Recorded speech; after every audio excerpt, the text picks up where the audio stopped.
في البداية الفيديو ده ملوش أي علاقة بالكورة، لكن خلينا نستغل فرصة خروج المنتخب من بطولة أفريقيا اللي كلنا كنا بنتفرج عليها عشان أقول لكم وجهة نظري اللي عكس تفكير أغلب الناس، بس ممكن تعجبكم وتقنعكم أو ممكن لأ. خلينا نشوف.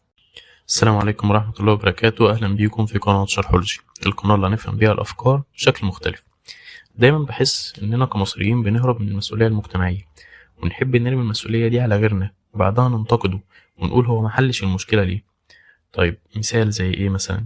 زي المنتخب دلوقتي، كله بيهاجم المنتخب والمدير الفني وبيقول ليه احنا بنلعبش كويس، ليه ما عندناش لعيبه محترفه بره. طب هل المدير الفني ده هينزل ياخد اللعيبه من ايديهم ويوديهم يحترفوا في اوروبا وينجحهم بعد كده يجيبهم يلعبوا معانا في المنتخب؟ اكيد لا. طب الناس اللي بتقول ان المنظومه الرياضيه فاسده، طب هل انت شخص يقدر يدير المنظومه دي؟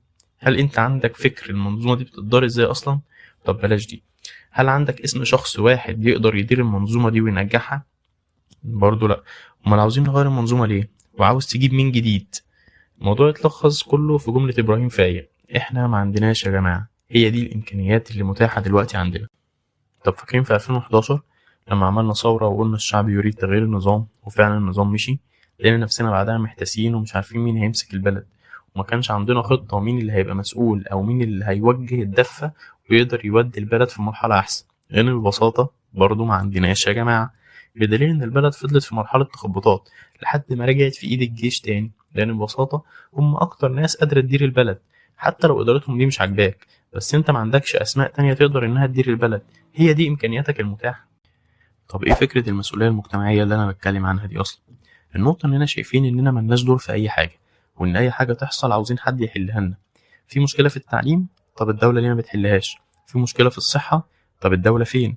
في مشكلة في الرياضة، طب إزاي الدولة ما بتحلش؟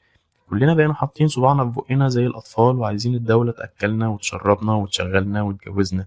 طب فين دورك أنت؟ مفيش أي مسؤولية عليك، كل المشاكل مشاكل الدولة بس. الحقيقة إن دي حاجة اسمها نظرية الإصبع، أنت دايما بتشاور إصبعك على حد وتقول الحد ده هو اللي غلطان، الحد ده هو اللي مسؤول، لكن أنا ما عملتش أي حاجة. ممكن حد يسألني يا شرحولوجي عاوزنا نعمل إيه يعني؟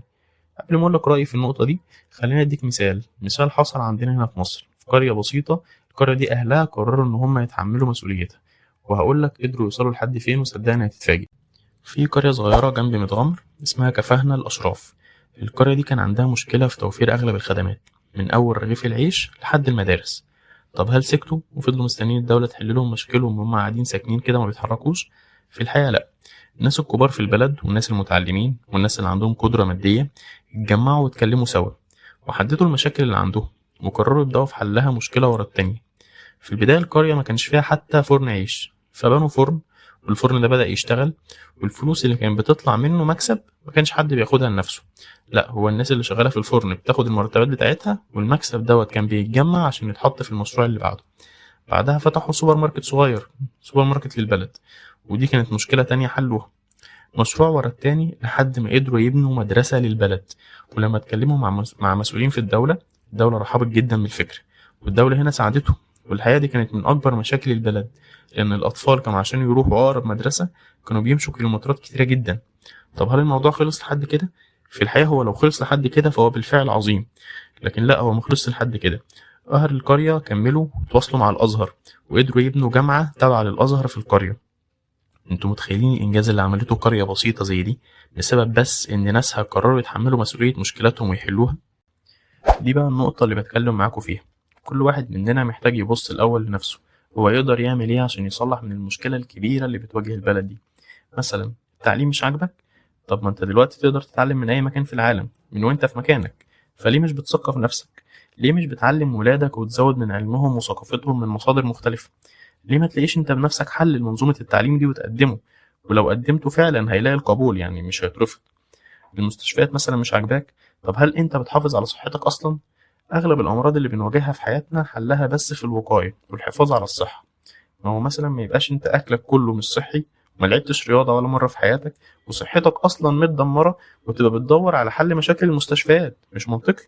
ابدأ بنفسك الاول، ولو انت طبيب مثلا سافر بره وتعلم بره، بعدها ارجع بعلمك ده وحل المشاكل الصحية على قد مقدرتك وعلى قد حدودك، وطبيب ورا التاني حال المنظومة دي هيتغير. انا عارف ان كلامي ممكن يبان ان هو مثالي شوية، وانا مش جاي انظر على حد، بالعكس انا جاي اقول ان التنظير ده اصلا غلط، وإننا محتاجين نبدأ بنفسنا ونحاول نصلح من المجتمع بإننا نصلح من نفسنا الأول، ثم من الدائرة القريبة اللي حوالينا، وده بالتالي هيأثر على المجتمع ككل. ربنا سبحانه وتعالى في كتابه الكريم بيقول: كنتم خير أمة أنزلت للناس. طب ليه إحنا خير أمة يا رب؟ هل عشان ديننا أو عشان عبادتنا؟ لأ خالص. في باقي الآية ربنا بيقول: تأمرون بالمعروف وتنهون عن المنكر. الخيرية اللي فينا دي بسبب إننا مصلحين، وسبب إن كل واحد فينا بيحاول يصلح من نفسه ويصلح من اللي حواليه.